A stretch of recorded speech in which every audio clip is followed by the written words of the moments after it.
प्रभातखबर.com, विश्वास वही, रफ्तार नहीं। उत्तर प्रदेश में 2022 विधानसभा का चुनावी माहौल जानने के लिए और चुनावी सरगर्मियों को देखने के लिए हम करहल विधानसभा सीट पर पहुंचे हैं। करहल विधानसभा सीट पर चर्चा करने के लिए हमारे साथ में यहाँ पर कुछ लोग मौजूद हैं। उनसे बात करेंगे कि अब की बार यहाँ पर किस तरीके से यहाँ पर चुनाव होगा, क्या है जनता का मूड। क्या नाम है भैया? संतोष सिंह।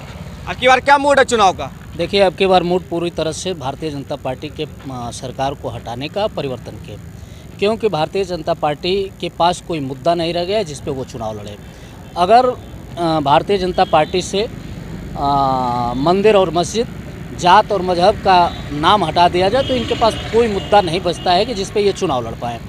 आज सिर्फ समाज में लोगों को बांटने को एक संप्रदाय से दूसरे संप्रदाय को लड़ाने का काम करते हैं। इसके अलावा इनके पास कुछ है ही नहीं है। हिंदुस्तान की स्थिति बद से बदतर होती चली गई।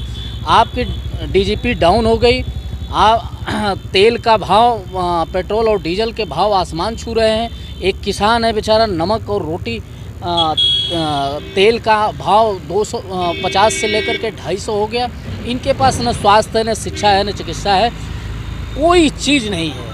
पूरे हिंदुस्तान को इन सबों ने नोटबंदी के नाम पे पूरे हिंदुस्तान को बर्बाद करने का काम किया है। तो उत्तर प्रदेश की जनता ने अब के बार ये मूड बनाया है कि इनको उत्तर प्रदेश से हम पूरी तरह से समाप्त कर देंगे। और निश्चित रूप से हिंदुस्तान के राजनीति का रास्ता उत्तर प्रदेश से होकर के ही जाता है।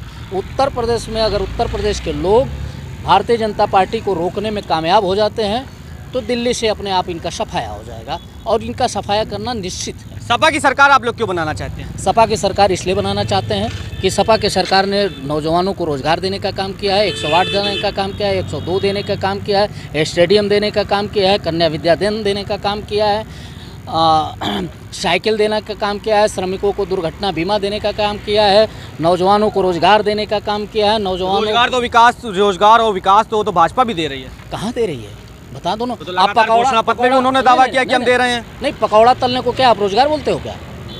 ये सांडों की जो रखवाली कर रहे हैं किसान, ये रोजगार है क्या? रोजगार है कहाँ बताओ? आपने जितनी वैकेंसियाँ निकाली सारे पेपर आउट हो गए। टेट की परीक्षा के पेपर आउट हो गए। उन्होंने अपना घोषणा पत्र उसमें तो कहा कि 5 लाख हमने भर्तियाँ करी अपनी सरकार में। कौन सी भर्ती करी जरा दिखा दें उसको। नहीं, ये हर मामले पे, रोजगार के नाम पे, किसान की आय दोगुनी के नाम पे, पेट्रोल के नाम पे, महंगाई के नाम पे, क्राइम के नाम पे, सारे जगह भारतीय जनता पार्टी फेल है। इनके पास राम मंदिर को, और राम मंदिर ऐसा पवित्र नाम को लेकर के राम को भी बदनाम कर दिया इन सबों ने। बताइए, जिस भगवान राम की लोग पूजा करते हैं उनको इस भारतीय जनता पार्टी वालों ने ला करके टेंट में रख दिया।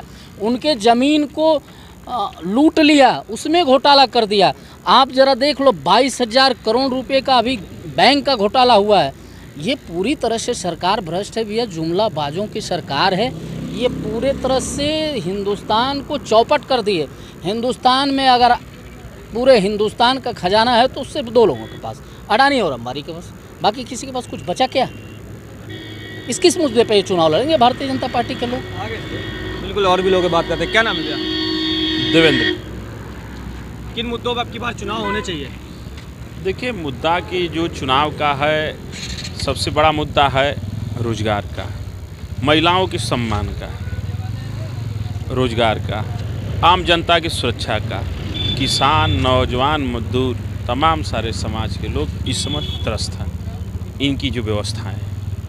अब की बार कौन आएगा सत्ता पर? फिर समाजवादी पार्टी आएगी। किस कारण आएगी? इसलिए कि इन्होंने पिछली बार जब सत्ता में थी, नौजवानों को लेकर के, रोजगार के लेकर के, किसानों को लेकर के, तमाम सारे एजेंडे पे इन्होंने काम किया था। इसलिए लोगों को आशा और विश्वास, उम्मीद है। भाजपा लगातार कहती कि जब समाजवादी सत्ता पर आती है तो उनके छोटा भी कार्यकर्ता जो होता है वो कानून को ठेंगे पर रखता है। इसको लेकर क्या कहेंगे? नहीं, भाजपा तो इसलिए करे कि भाजपा के पास कोई अपनी उपलब्धियां तो रह न गई 5 साल में। वो अपनी उपलब्धियां तो बताएं। वो सिर्फ इसलिए कहना चाहते हैं कि आम जनता को इस जुमलाबाजी उनकी कह लिया जाए तो ये जुमला में जनता को फंसाना चाहते हैं। सच्चाई है कि जो दंगे की बात ये करते हैं कि समाजवादी पार्टी के सरकार में दंगे होते हैं, सच्चाई तो ये है कि दंगाई यही है। जब ये सरकार में आ गएंगे तो दंगा कहाँ होगा? जब ये सरकार से हट जाएंगे तो दंगा फैलाएंगे। लोगों को गुमराह करेंगे, एक दूसरे से लड़ाने का काम करेंगे। बाकी बताओ ना, इनके मंत्रियों पे सारे पे स्वयं मुख्यमंत्री पे 304, 302, 376 तमाम धाराएं हैं। और उत्तर प्रदेश के ये पहले मुख्यमंत्री महोदय हैं जिन्होंने अपनी धारा स्वयं अपने हाथ से हटा ली है। इसका मतलब कि धारा आप हटा लिए तो आप साग पाक हो गए क्या? धारा हट जाने से आप अपराध से मुक्त नहीं हो पाते हैं। आपके ऊपर जो अपराध लगे हैं वो आपके ऊपर अपराध हैं। अगर आपको कोर्ट ने अगर बरी किया होता तब तो माना जा सकता था कि नहीं भाई आप अपराधी नहीं हो। लेकिन इस प्रदेश के मुख्यमंत्री ने अपनी धाराएं स्वयं अपने आप हटा ली। और जो दंगा की बात करते हैं, मैं तो बताएं ये दंगा करने वाले वही लोग जब सत्ता में हैं तो दंगा नहीं करते हैं। मुलायम सिंह जी की जो छोटी बहू अपर्णा यादव उन्होंने भाजपा शामिल कर ली है, इसको लेकर कुछ फर्क पड़ेगा? देखिए, इनसे कोई फ़र्क पड़ने वाला नहीं है। जिनकी जहां इच्छा है वो जाएं। और बेहतर है कि कम से कम जो तोहमत लगती थी समाजवादी पार्टी पे कि परिवारवाद की पार्टी है, तो कम से कम अब परिवारवाद तो दूर हुआ। समाजवादी पार्टी परिवार की एक बहू बीजेपी में तो है, तो कम से कम इस धब्बे को तो उन्होंने हटाने का काम किया। बिल्कुल, और भी लोग बात करते हैं। क्या नाम है भैया? पंकज सिंह। आपकी बार किन मुद्दों पर चुनाव होना चाहिए और क्या मोड है जनता का? विकास के मुद्दों पर, बेरोजगारी पे काफ़ी मुद्दे हैं बात करने के लिए। सरकार इन मुद्दे पे कोई बात ही नहीं करती। क्या लगता है कि रोजगार मतलब कि भाजपा सरकार में मिला या नहीं मिला? नहीं मिला। कहीं पे बताया कहाँ पे रोजगार दिया है? वो तो कह रहे हैं कि हमने 5 लाख भर्तियाँ निकाली हैं, कई भर्तियों में नौकरियाँ भी दी हैं, लेखपाल की भर्ती हो चाहे पुलिस विभाग की भर्ती हो, अलग अलग उन्होंने भर्तियाँ भी दी, सरकारी नौकरियाँ 5 लाख दी हैं। नहीं तो वैकेंसी की नोटिफिकेशन निकालने से भर्ती पूरी हो जाती है। पेपर करवाएं, जो भी पेपर हो रहा है लीक हो रहा है। अभी इलाहाबाद में देख लीजिए, NTPC में हुआ था, वहाँ पे लड़कों को हॉस्टल से निकाल के मारा गया। ये भर्ती दे रहे हैं। आप युवा हैं, आपकी बार क्या चाहते हैं कि मतलब जनता किस ओर जाएगी और किसको बदल के अब सत्ता पर पहुंचाना चाहिए? अरे जनता समझदार है, देख रही है कौन क्या कर रहा है। जो विकास की ओर जाएगी, जनता के लिए जो कुछ करना चाहता है उसकी तरफ जाएगी। भाजपा तो कहती है कि अगर समाजवादी पार्टी सरकार सत्ता पर आ जाती है तो गुंडे पैदा हो जाते हैं और जो भी लाल टोपी लगाता है वो गुंडा, गाड़ी में अगर कोई भी लाल टोपी लगा निकल रहा है वो गुंडा कहते रहते हैं। इस पर क्या? जो भगवा पहनते हैं वो क्या है? वो गुंडे नहीं हैं। लाल तो वो भी पहनते हैं। ये हमेशा जातवाद का चुनाव करते हैं। लाल टोपी हम भी पहने, मैं ठाकुर हूँ, गुंडा हो गया? बताइए कहाँ गुंडाई हो रही, कहीं बताएं ना।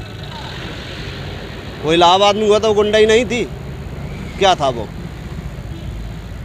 बिल्कुल साफ तौर पर हमारे साथ में करहल विधानसभा सीट की जो जनता थी उनका साफ तौर पर कहना है कि यहाँ सबकी बार अखिलेश यादव ने जिस तरीके से चुनाव लड़ रहे हैं और तीसरे चरण में मतदान है और ज़्यादा से ज़्यादा संख्या में अखिलेश यादव के पक्ष में यहाँ से वोटिंग होगी। करहल से आयुष तिवारी, प्रभात खबर। प्रभातखबर.com, विश्वास वही, रफ्तार नहीं।